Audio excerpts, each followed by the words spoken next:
இந்த நாளிலும் கர்த்தர் உங்களோடு கூட பேச முடிய கொடுத்த வசனம் எரேமியா 8ஆம் அதிகாரம் 22வது வசனம். கீலேயாத்திலே பிசின் தைலம் இல்லையோ, ரணவைத்தினும் அங்கே இல்லையோ, பின்ன ஏன் என் ஜனமாகிய குமாரத்தி சொஸ்தமடையாமல் போனால் என்று சொல்லி இந்த வசனம் சொல்லுகிறது. இன்றைக்கும் கேட்டுக்கொண்டிருக்கிற குடும்பத்தின் பிள்ளைகளாகி உங்கள் ஒவ்வொருவரோடு கூட கர்த்தர் பேசுகின்றார். பிரியமானவர்களே, கீலேயாத் மலையில் வியாதிகளை குணமாக்கக்கூடிய பிசின் தைல மரங்கள் ஏராளம் உண்டு. ஆனால் அந்த மரங்களை கூறிய கத்தியினால் கிழித்து சீவும் போது அந்த பட்டைகள் உரிந்தெடுக்கப்பட்டு சிவந்த நிறத்தில் பிசின் தைலம் வடியுமாமா. வியாதி உள்ளவங்க சொஸ்தமாவதற்கு கீலேயாத்தின் தைலத்தை பயன்படுத்துவார்களாமா.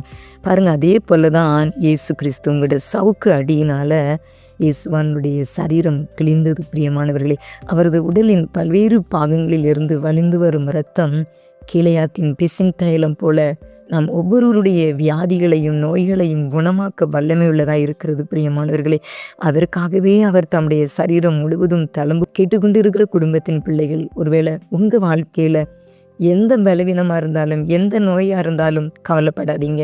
உங்களுக்காக இயேசு கிறிஸ்து சிலுவையிலே தன்னுடைய கடைசி சொட்டு இரத்தத்தையும் சிந்தினார். உழுத நிலம் போல அவருடைய சரீரம் உழுதப்பட்ட நிலம் போல இருந்தது.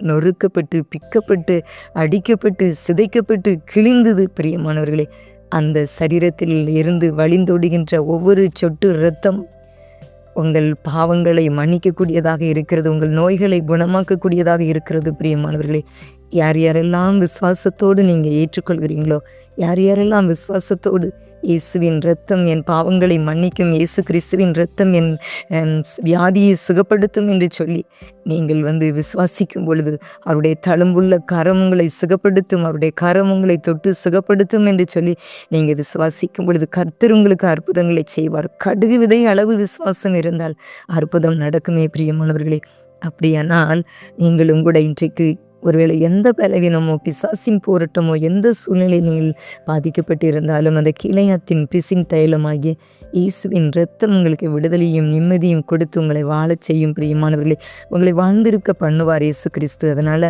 நீங்கள் இயேசுவண்டை வந்துடுங்க. ஒருவேளை மருந்துக்கள் கைவிட்டிருக்கலாம், மருத்துவம் கைவிட்டிருக்கலாம், டாக்டர்கள் கைவிட்டிருக்கலாம், உறவுகள் கைவிட்டிருக்கலாம்.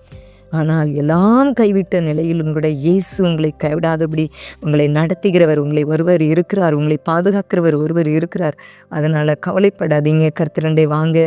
கீலேயாத்தின் பிசின் தைலம் ஆகிய இயேசு கிறிஸ்துவின் இரத்தம் உங்களுக்கு பலனை கொடுக்கும், விடுதலையை கொடுக்கும், சமாதானத்தை நிம்மதியும் தந்து உங்களை வாழச் செய்யும். அப்படிப்பட்ட கிருபைகளை தேவன் உங்களுக்கு தந்தருள்வாராக. ஆமேன்.